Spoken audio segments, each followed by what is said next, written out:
I like Quantum a lot better because it was only 3 episodes long and it had a predominantly female characters, so it wasn't a harem. It was like nerdy girls who would play games like this. It wasn't busty women who are attracted to the male character.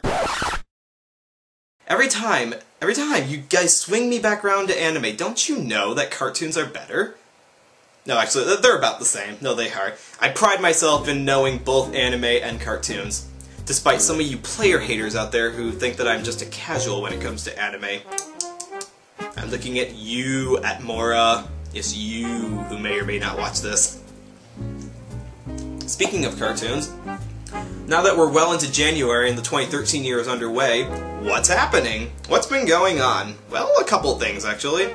We'll start out with, in the cartoon news world, we'll start out with the most obvious thing, which everyone was up in arms about last Sunday because, well, as they should be, it's not really something that I think was a very popular opinion amongst the animation watchers in the world, is that when the awards come out every year, everyone gets kind of up in arms about if something does not win or something does win that didn't deserve it. And this year was no exception, with the winning of Brave at the Golden Globe Awards. Yeah, Brave, the Pixar film about bears, won the Golden Globe Awards. And, well, good for them, I guess. I guess Pixar's doing well enough right now.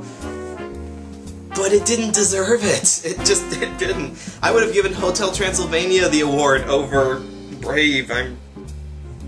I guess the thing that just bugs me about it is that it's not that it got an award it may not have deserved exactly, because Brave is a well-looking film, if not slightly recycled film. It's the fact that people who see that it won an award, like your average film goer saw, oh, Brave won this, and so what they're going to do is they're going to give it even more attention. They're going to go buy the DVD for it, or they're going to go watch it if it gets a re-release, which I hope it doesn't. I really hope it doesn't get a re-release. And so it's going to get even more attention than films who actually deserve it. Paranorman, for example, deserves a lot of attention, a lot of praise, and it made money. Like, it wasn't by no means a failure as a film, but it's not getting the critical attention from the awards council. Like, if it had won the Golden Globe, then more people would have gone to see it, and it would have gotten more exposure, and it would have done wonderful, and Claymation would have kicked CGI's butt, but it didn't.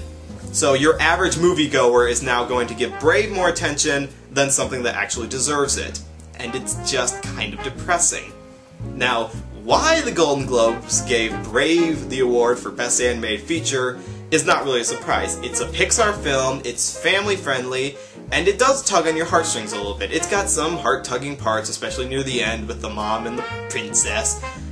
But as a feature film, it's not as good as some of the other nominations. It wouldn't even matter if it wasn't, like, just a good film. It's that it's not better than the other films released this year. It beat out Hotel Transylvania and Wreck-It Ralph and Rise of the Guardians, all great films in their own regards, and none of them beat Brave. None whatsoever. Oh well. I know no one puts stock in the Golden Globes as the say-all-know-all, but still, there are a lot of people, like I said, the average moviegoer, not the internet-savvy watchdogs who watch the award ceremonies less and less, just the average moviegoer who's gonna see this and go, Brave, good movie, buy now, give money Disney to. And that's what's gonna happen. But thankfully, that's probably the worst thing that's happened, that happened this week. So we can breathe a sigh of relief that hopefully this will not happen again at the Academy Awards coming up next month. No. So shift away from Disney entirely and move into something that has nothing to do with being Brave whatsoever. Now, what do people love more in animation when it comes to having stuff? They love money. And more than money, they love possession, and they love legal battles, and they love winning legal battles. And so when a big animation company wins a big legal battle against someone else, it's a giant success, and they feel a big boost of confidence, and now they have an entire control over whatever it is they won. And that's happened here. We've got an entire character who now is going to be owned by one company. And who is that, you may ask? We actually mentioned him last week. Superman! Yes, everyone. Warner Brothers, not the co-creators of Superman anymore, now own all of Superman. The Man of Steel has been bought and paid for, like a 2-cent whore. He is no longer a free man. He is an ownership. He is property. He is a thing to stick stuff in. You're less than human, Superman. Yay for us. Okay, to be more specifically, there was a bit of a debate about whether or not the family members of the people who created Superman, that being, what's their name specifically here? It's Jerry Siegel and Joe Shuster, who created the character, you know, way back in the day in the golden age of comics. They basically gave the rights to DC Comics to say that, okay, when we're dead, our ancestors do not get possession of the character, does not get royalties, does not get say in the character design or what happens in storyline and stuff like that. So, in the past years, like back in 2012 actually, Schuster's real estate, they lost the rights, and now Siegel's property basically doesn't own it anymore either. So it's basically saying the family members of Siegel and Schuster do not have a say in it anymore. It now belongs to Warner Brothers. So it's weird because I would think that if I were to create something famous, I would want, or not, if I create anything, I would want my family to have a say in the character, because obviously I won't be alive forever. He was pimp slapped by kryptonite. Yes, that's what he was, Kat. No, he was pimp slapped by legal kryptonite. So it's legal now. So, and this will mean that basically whatever Warner Bros. Wants to do with the character in animation, they can do. They don't have to go through 50 loopholes through the creators or the co-creators or anything like that. They can just go make it. They've already got the movie Man of Steel on the way, and now they've got full possession to do whatever they want with it. Not a bad thing. I don't really think so. They haven't done anything wrong with the character yet, and so as long as they adapt stories in animation format that were popular comics to begin with, and they listen to the fan base when it comes to what to do with their characters, I'm pretty sure that they're going to handle this properly. I say handle properly. So if they do something bad with it, then well, we can just blame bad animators on that. Yeah. So, yay, Superman! You are a possession. You are no longer owned by anyone, or you're owned by a company now. I know it's a little cynical, but to be fair, as long as it's not Disney, I'm okay. Disney owns too much to begin with.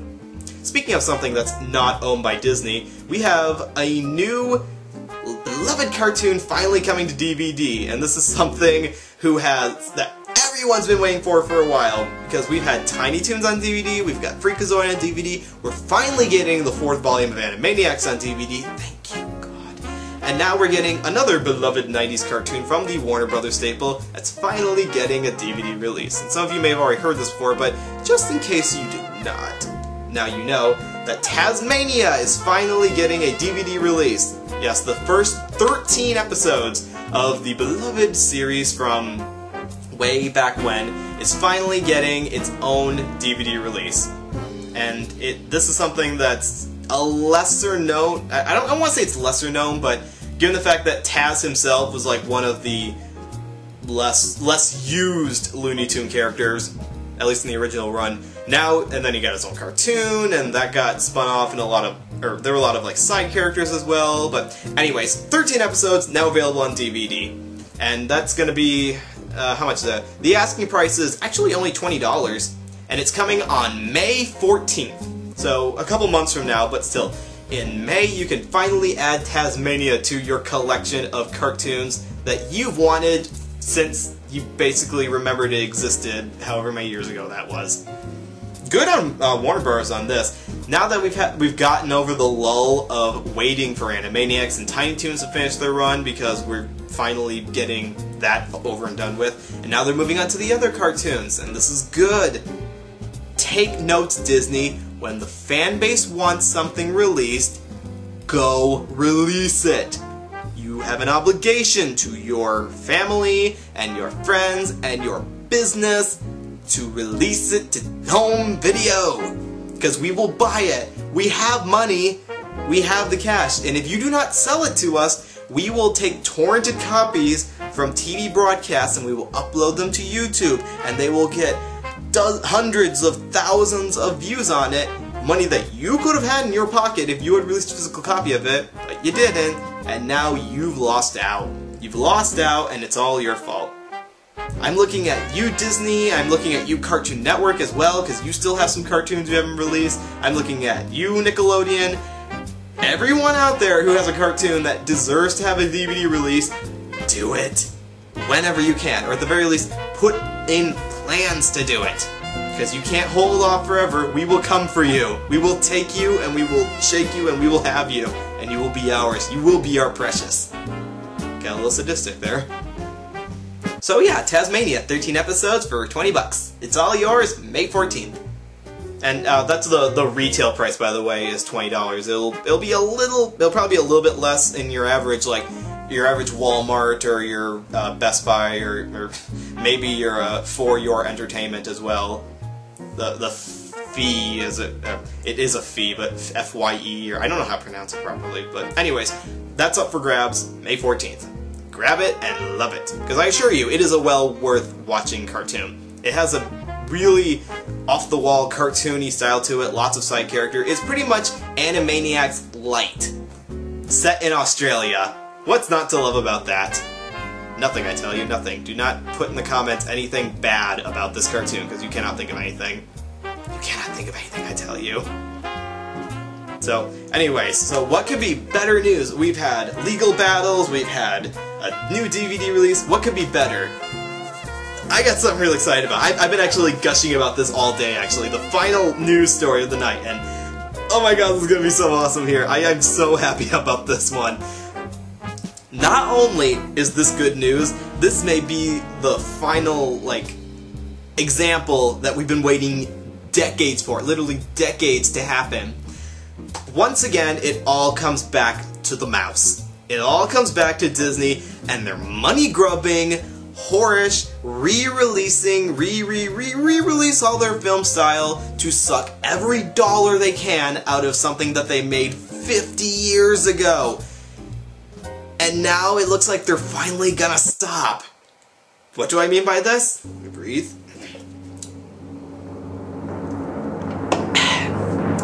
Play the music. We are not getting any more 3D re-releases! Yeah! Woo! Yeah! I'm so happy! We finally won! We won, everyone! We finally won! Oh, you do not know how happy this makes me. Okay, to specify, in the past couple of years, Disney has gotten in this big trend of re-releasing their films in 3D, like 3D-ifying their old films and releasing them into theaters to get even more money sucked out of them. They did it with The Lion King, they did it with Beauty and the Beast, they did it with Finding Nemo, and they just got done doing it with Monsters, Inc. And it did really well for The Lion King. That took in like hundreds of millions of dollars, like justified to try it again. Beauty and the Beast did not make that much. Finding Nemo did not make that much. Monsters, Inc. made even less than that. And so finally Disney said, fine, we'll stop. Even though they were in the process of turning The Little Mermaid into a 3D film for a re-release, they're not doing it! They finally stopped. They said, enough is enough. We're not doing this at all. And we cannot be happier. This is great. This is wonderful. Oh, this is so wonderful. Like Rob said, there is a cartoon god. He's just shining down on us and finally blessing us with his goodness.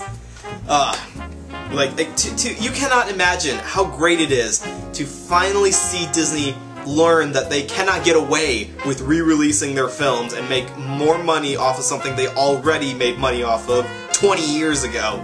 It had to stop, and it finally has. So we're not getting the Little Mermaid re-release on that. It's not happening. If you had tickets to go see it, for one, shame on you for supporting this, and two, it's not happening. You'll never see that on the big screen until 4D comes out, and I'm sure they'll try us again. But for now, we're done. We're absolutely done with re-releases. No more of that. None at all. So, this is good. This is so good. Like, if you're not jumping up and down right now, you should be. Get out of your chair or your couch or whatever you watch the computer on and just start dancing with joy. Do the truffle shuffle, do the Carlton, do whatever you want right now. This is good news. This is good because Disney cannot continue to milk their products for all they're worth.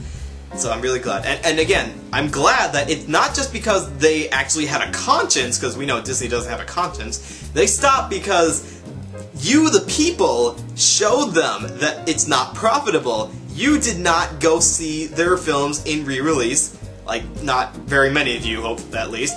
You did not see enough of them to justify them doing this again. Thank you! You already have most of those films on video as it is. You don't need to see it in theaters! This is the greatest news ever! Or one of the greatest news. So far, this is the greatest thing that's happened in 2013. This is the greatest thing that has happened all year, quite literally. And I'm glad that it happened. Let us count our blessings that this will mean that Disney will take more smart decisions in the future. Like, release your TV shows on DVD, or invest in something, just something that is not re-releasing your films over and over again. I've said the word re-releasing a bunch of times, I know, but that's what they do. That's what they did, or they did. They did do that, but now they can't do that anymore. We cannot let them do that anymore. So, thank you all for making this wonderful moment happen. I'm so happy. And so, this is a good week, a good year. God bless the cartoon god in the sky. You have made this a wonderful week. Thank you, and let's hope this continues for the rest of the year. Hallelujah and amen. Yay!